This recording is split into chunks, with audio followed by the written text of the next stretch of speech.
Terima kasih pemirsa Anda kembali bersama kami dan pada pagi hari ini membahas tema peluang dan juga tantangan PT Bukit Asam dan Tambang Batubara sudah tersambung melalui Zoom bersama dengan Pak Arsal Ismail, Direktur Utama PT Bukit Asam Tbk. Selamat pagi Pak Arsal. Selamat pagi Mbak Prisa, Mas Wiki, apa kabar? Kabar yang luar biasa. Selamat ya Pak Arsal telah raih penghargaan The Global Emerging Leader 2022. Makasih. Selamat atas pencapaiannya, sukses selalu dan juga sehat selalu Pak Arsal. Terima kasih sudah meluangkan waktu bersama IDX Channel Pak Arsal. Tentu saja satu hal yang kemudian menarik kita perbincangkan bagaimana sebetulnya PTBA sendiri menyikapi berbagai macam hal. Salah satunya adalah mengenai tren dari harga batu bara sendiri. Bagaimana Anda melihat pergerakannya dan mungkin Anda bisa mengupdate bagaimana pergerakannya sejauh ini menurut PTBA seperti apa? Baik, Mas Wiki ya, kalau kita ngelihat trennya yang sekarang ini ya, kecenderungannya di mana perang antara Ukraina sama Uni Soviet ini masih belum kelihatan perdamaiannya. Jadi kami dari PTBA melihat ke depannya ini, trennya ini nih, kemungkinan besar masih akan naik ya, karena geopolitik globalnya ini yang belum kondusif ya.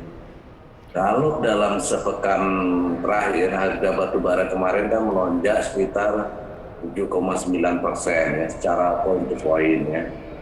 Nah, kenaikan pada pekan lalu itu ya membawa ya batu bara hitam ini sudah menyentuh hampir di 400-an dolar per metrik ton ya. Kalau berdasarkan indeks Newcastle gitu ya. Nah, kami perkirakan harga batu bara ini juga ya masih trennya akan naik ya. Kalau dalam sebulan ini sudah melesat itu kurang lebih bulan Juni ini 2%-an lah ya. Kalau kita lihat dalam setahun itu sudah hampir 2 kali lipat, Mas, sudah 200%-an.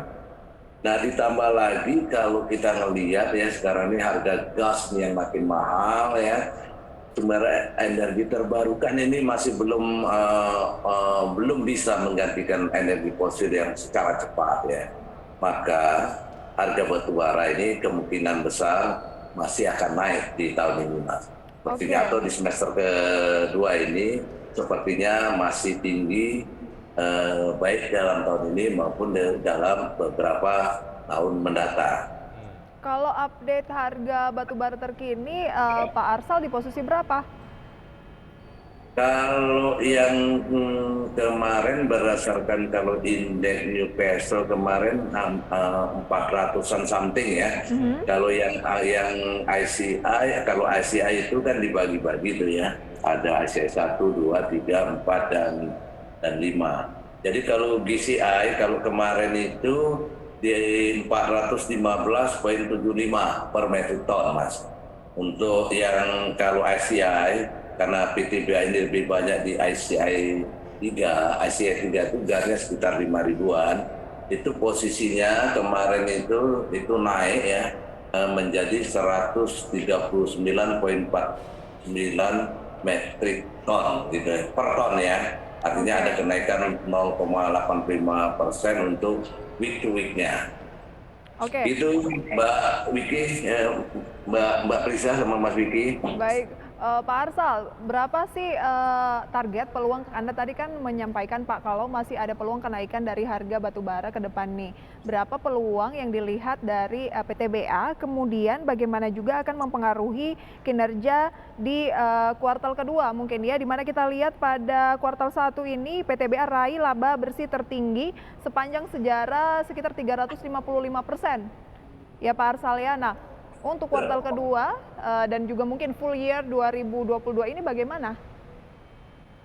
Jadi Mbak melihat situasi dan kondisi yang sekarang ini ya, PTBA ini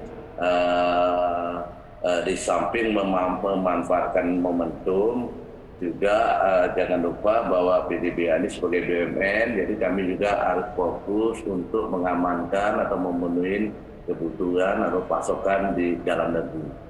Nah, di kuartal 1 kemarin alhamdulillah ya penjualan kami sudah meningkat tajam itu ya. Kalau sampai dengan posisi bulan Maret atau kuartal 1, produksi kami sudah mencapai kurang lebih 6,3 juta ton ya. Tadi keuntungan tadi Mbak juga sudah tahu, lumayan kami melakukan peningkatan sekitar 2,3 triliun. Dan di kuartal kedua ini, alhamdulillah untuk produksi ya, produksi kami sudah lumayan tinggi ya. Kami sudah bisa mencapai kurang lebih 6 jutaan ya Pak, 6 jutaan untuk di tingkat produksinya.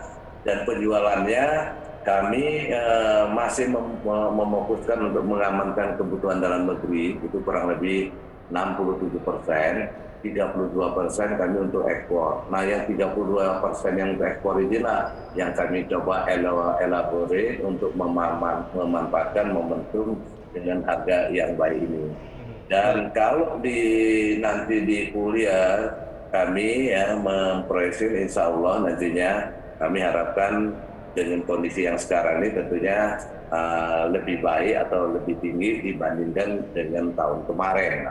Baik, ya, Marsal tadi Anda menyinggung mengenai sentimen eksternal terkait dengan apa yang terjadi di Rusia dan juga Ukraina begitu. Lalu bagaimana dengan sentimen eksternal lainnya seperti ancaman resesi di Amerika Serikat dan juga negara-negara lain? Sejauh mana ini kemudian akan mewarnai dinamika ataupun mungkin pergerakan dari harga komoditas batu bara sendiri, Pak Arsal? Baik, Mas Jafri, di samping tadi perkembangan di Indonesia dan Ukraina ya, kita juga melihat ya perkembangan perekonomian. Kita kasih contoh kayak di Amerika, di sana inflasinya sudah lumayan tinggi ya, di atas 7%. Juga dampaknya yang lain kepada negara-negara lain ya, seperti Eropa dan lain-lainnya, ini akan terdampak signifikan terhadap pemanfaatan batu bara. Kita lihat sekarang negara-negara Eropa, Jerman, Polandia, Italia, mereka juga sudah mulai terpaksa beralih untuk menggunakan lagi batu bara yang tadinya mereka batu bara ini akan kita tinggalkan karena situasi dan kondisi ini menyebabkan batu baranya menjadi potensi untuk bisa dimanfaatkan oleh mereka. Dan ini kesempatan kita, tentunya tidak hanya PTBA, untuk Indonesia bisa memanfaatkan momentum ini, Pak. Nah kejadian ini kan belum tentu terjadi terus-menerus. Baik Pak, memanfaatkan momentum dengan di tengah kenaikan harga dari batu bara dunia sendiri gitu. Nah, kabarnya nih Pak, apakah benar porsi ekspor Bukit Asam berpeluang juga menguat untuk tahun 2022 ini, Pak Arsal? Ya, sudah pasti Mbak menguat. Secara tren harga tadi pasti kita akan menikmati ya dengan kenaikan harga itu. Cuman secara volume mungkin PT Bukit Asam tidak terlalu ambisi untuk memasarkan batunya ke luar negeri, ke ekspor ya. Karena kita juga harus mengamankan pasokan di dalam negeri. Jangan lupa Bukit Asam itu sebagai suplai utama untuk yang PLN, Mbak, supaya kegiatan di dalam negeri ini tidak terganggu. Jadi kami punya tugas untuk memenuhi kewajiban kami, di samping DMO 25%, kami juga harus memenuhi kewajiban kami melebihi dari DMO untuk kepentingan bangsa dan negara kita, Pak. Baik, Pak Arsal, saya tertarik dengan statement Anda bahwa memang PTBA ini juga harus mencermati kebutuhan di dalam negeri, Wiki gitu ya. Nah, di tengah harga batubara yang sedang tinggi, bagaimana dengan pangsa pasar PTBA yang di mana domestik memang lebih dominan seperti yang Anda sampaikan, sementara harga batubara acuan atau HBA yang di dalam negeri ini relatif lebih rendah dari HBA global. Apakah itu menjadi semacam challenge ya atau pertimbangan lah? Ya, inilah Mbak challenging bagi PTBA ya, dengan perbedaan harga yang signifikan tadi ya. Katakan harga di dalam negeri dengan harga di luar negeri itu benar-benar jomplang ya.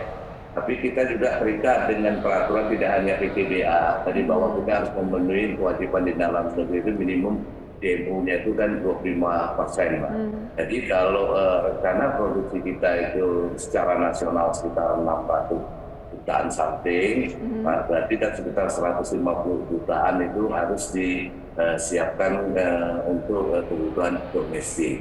Nah, PTBA salah satu di antaranya itu ya mengamankan untuk kebutuhan domestik, terutama kepada PLN, Mbak, yang menjadi shortnya utama dari PTBA. Jadi PTBA memang tidak bisa mengoptimalkan seluruhnya, tapi kita juga bisa memanfaatkan momentum itu dengan kapasitas yang 30% tadi bagi PTBA sudah bisa menikmati. Dan kalau kita bandingkan year on year dibandingkan tahun lalu, PTBA masih menikmati keuntungan yang diharapkan melebihi tahun lalu, Pak. Baik, artinya secara value memang sudah ada penguatan begitu ya, tanpa kemudian menambah volume untuk eksportasi begitu ya, karena ada satu prioritas yang diprioritaskan oleh PTBA sendiri untuk memenuhi kebutuhan domestik ya Pak Arsal. Oke, nanti akan kita bahas lebih jauh. PTBA ini juga sangat loyal dalam membagikan dividen 100% loh untuk laba bersih 2021 ini dijadikan dividen. Kita akan berbincang lebih jauh lagi nanti Pak Arsal, kita jeda terlebih dahulu dan juga pemirsa kami kembali usai jeda pariwara. Masih berbincang emiten pemirsa, kali ini bersama dengan Direktur Utama PT Bukit Asam Tbk Arsal Ismail, dan sebelumnya kita lihat dulu pemirsa ya seperti apa sih kinerja saham dari PTBA. Dapat Anda saksikan di layar harga terakhir itu pada penutupan kemarin ya, 27 Juni 2022 di 3.970. Kalau dilihat dalam satu minggu terakhir, sahamnya naik 6,5%, 3 bulan terakhir naik 20%, dan tahun berjalan naik 46,5%, masih positif pemirsa. Dan berikut juga kami akan tampilkan beberapa rekomendasi dari sekuritas, outlook positif sekuritas terhadap saham PTBA ini sendiri. Dari yang pertama ada RHB, Sekuritas Indonesia ini mempertahankan rekomendasi trading buy dengan target harga katanya masih berpeluang ke 5.050. Pertimbangannya adalah berlanjutnya pertumbuhan kinerja di tengah masih tingginya harga jual batubara. Kemudian pemirsa ada Panin Sekuritas juga masih merekomendasikan beli, dinaikkan menjadi 4.600 targetnya dari sebelumnya hanya 4.100. Adapun pertimbangan PTBA ini direkomendasikan oleh Panin karena katanya harga batu bara global masih solid didukung dengan sanksi ekonomi ke Rusia. Kemudian yang kedua adalah pertimbangannya kebutuhan batu bara untuk pembangkit listrik tenaga uap PLTU India yang meningkat pesat. Dan yang terakhir pemirsa ada Mirai Aset Sekuritas juga masih merekomendasikan PTBA dengan pertimbangan potensi margin yang lebih tinggi didukung oleh harga batu bara global yang lebih tinggi, adanya potensi peningkatan kapasitas produksi disertai cadangan yang melimpah. Itu dia ya. Satu hal yang menarik tentu saja dari sudut pandang investor bagaimana emiten dapat membagikan dividen gitu ya, dan PTBA termasuk salah satu emiten yang konsisten membagikan dividen. Saya yakin ini ada alasan menarik di balik ini. Mungkin Pak Arsal bisa elaborasi Pak, mengapa kemudian konsisten bagikan dividen kepada investor? Dan 100%, nggak ada yang ditahan-tahan. Baik, terima kasih Mas Wiki, Mbak Risa ya. Jadi PTBA memang dari dulu, kalau teman-teman kita sering bilang royal bagi dividen, tapi memang kita kan salah satu bekerja itu kan untuk kepentingan stakeholder kan. Nah, kita harapkan kinerja PTBA ini benar-benar dinikmatin oleh stakeholder gitu kan ya, terutama pemegang saham yang ada di market ya. Tadi kita senang sekali jadi dari beberapa sekuritas itu masih mengharapkan potensi buy ya. Harapkan ya PTBA ini kedepannya juga akan jauh lebih baik lagi. Nah tadi pertanyaannya tadi kenapa membagikannya sampai dengan 100%? Jadi gini Mas, kemarin itu memang PTBA ini kondisi keuangannya itu memang masih sangat kuat ya, sangat solid ya. Free cash flow kita masih sangat cukup ya.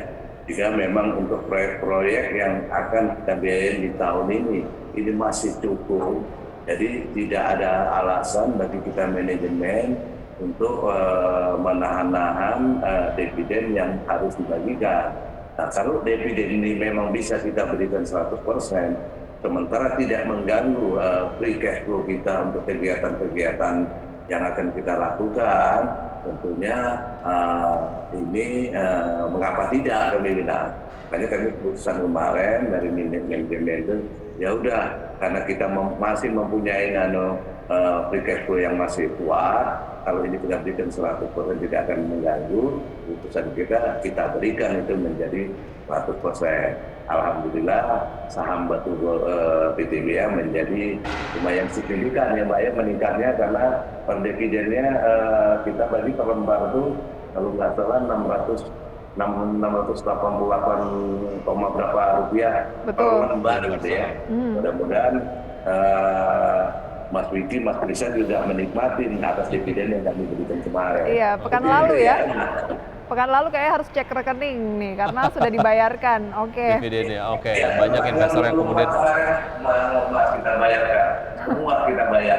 Iya. Dan saya banyak mendapat WA, terima kasih supportnya, mudah-mudahan lebih baik. Insya Allah itu kan doa, mudah-mudahan ke depannya kami akan tetap lebih baik lagi dan tetap memperhatikan agar tetap semakin cuan begitu ya. Oke, Pak Arsal tadi di awal perbincangan Anda sempat sampaikan menyinggung mengenai juga energi baru terbarukan. Nah, ini PTBA juga berencana untuk melakukan ekspansi bisnis ke sektor energi baru terbarukan. Salah satunya adalah dengan pembangunan PLTU Mulut Tambang Sumsel 8 melalui anak usaha PT Huadian Bukit Asam Power. Nah, ini update-nya seperti apa, Pak Arsal? Baik Mas, jadi ke depan ya, atau mulai ke tahun ini dan ke depan, karena ini tidak bisa dihindari, kita nanti akan menuju net zero emission ya, kita harus melakukan konsentrasi bahwa ke depannya tidak hanya melakukan penjualan batu bara. Nah tadi pertanyaannya kan mengenai Sumsel 8. Nah Sumsel 8 ini merupakan salah satu ya pengembangan bisnis energi kami, dengan menggunakan yang teknologi super kritikal Pak, supaya energinya lebih efisien dan ramah lingkungan. Nah perkembangannya sampai dengan sekarang kita sudah menyelesaikan kurang lebih 97% lah Mas, 97%, dan kami harapkan nih harusnya di tahun ini bisa langsung selesai berproduksi atau terjadi interkoneksi dengan PLN. Namun sayangnya ada beberapa pekerjaan dari yang menjadi tanggung jawab PLN agak tertunda. Tertunda ini mungkin karena COVID kemarin ya, jadi agak tertunda. Nah kami harapkan tahun ini paling tidak bisa terinterkoneksi, meskipun tidak seluruhnya, tapi paling tidak sebagian, sehingga kebutuhan batu baranya paling tidak buat kebutuhan di dalam negeri, terutama pada Sumsel 8 ini menambah volume kami untuk mensuplai ke Sumsel 8. Mana Sumsel 8 ini kebutuhannya itu kalau dia beroperasi full kurang lebih 5-6 juta metrik ton per tahun. Jadi lumayan. Ya, mudah-mudahan tahun ini dari kami sudah selesai, tahun depan diharapkan bisa interkoneksinya bisa 100%. Baik. Lantas seiring dengan ekspansi bisnis tersebut, Pak Arsal, PTBA berapa target produksi secara keseluruhan batu bara di tahun ini dan juga mungkin kenaikannya gitu ya Pak ya? Dan target volume penjualan boleh di-sharing Pak Arsal? Ya, kita target produksi sesuai dengan RAKP kita itu kurang lebih itu 36,41. Ya, 36,8 kurang lebih 37 juta lah ya, 37 juta lah. Juta ton ya? Ya, 37 juta ton itu kita harapkan 60% nanti untuk kebutuhan paling dalam negeri, kurang lebih 40% kita gunakan untuk kegiatan ekspor. Oke, kalau untuk volume penjualan batu baranya sendiri Pak, berdasarkan data boleh dikoreksi nih Pak, 37,1 juta ton targetnya? Betul. Targetnya kita di tahun ini 37 juta Pak. Insya Allah mudah-mudahan itu dapat kita capai lah. Ini meningkat ya Pak dibanding 2021 atau moderat? Meningkat, dibandingkan meningkat kurang lebih 20-an persen ya kurang lebih ya. Oke.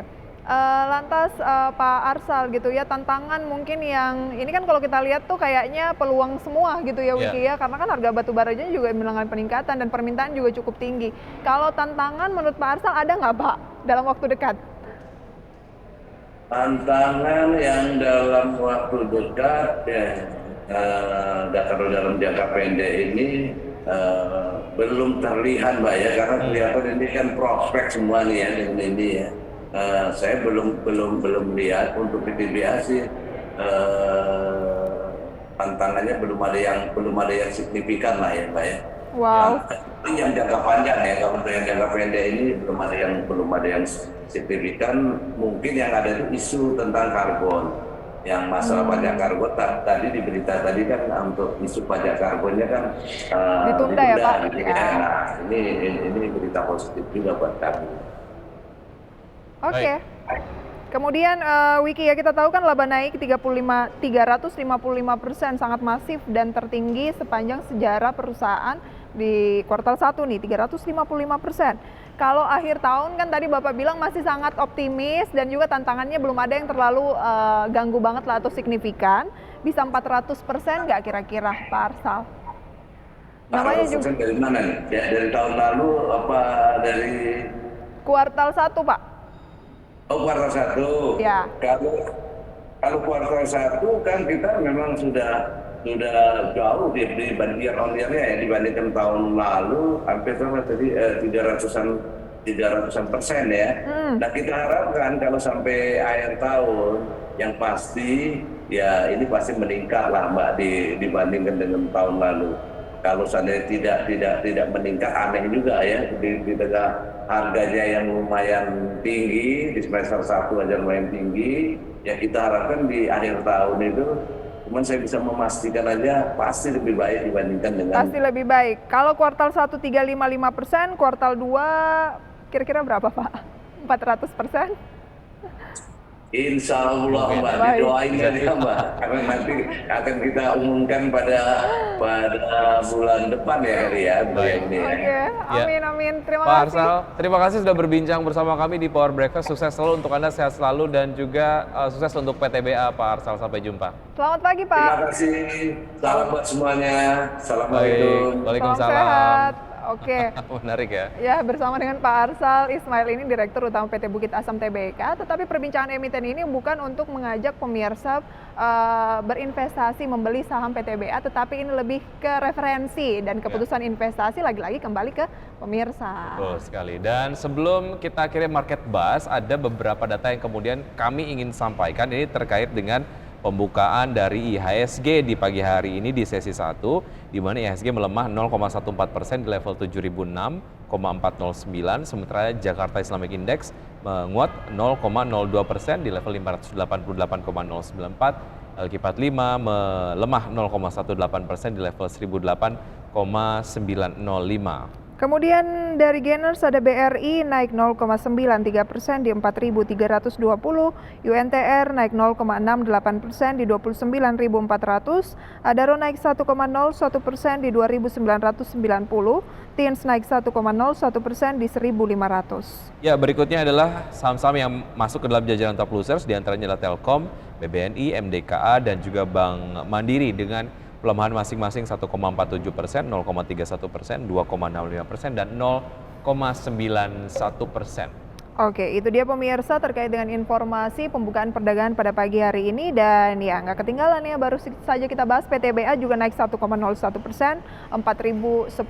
Dan kami masih akan kembali di segmen Create Up. Bahas apa nih Wiki? Hari ini kita akan berbincang mengenai sebuah perusahaan rintisan yang memproduksi mesin yang bisa mengeluarkan kopi, tapi harus dimasukin kapsulnya dulu ke dalamnya. Wah, menarik nih bagi yang pencinta kopi gitu ya. Kayak Nanti saya. akan kita bahas lebih jauh di segmen selanjutnya. Pemirsa tetaplah bersama kami di Power Breakfast.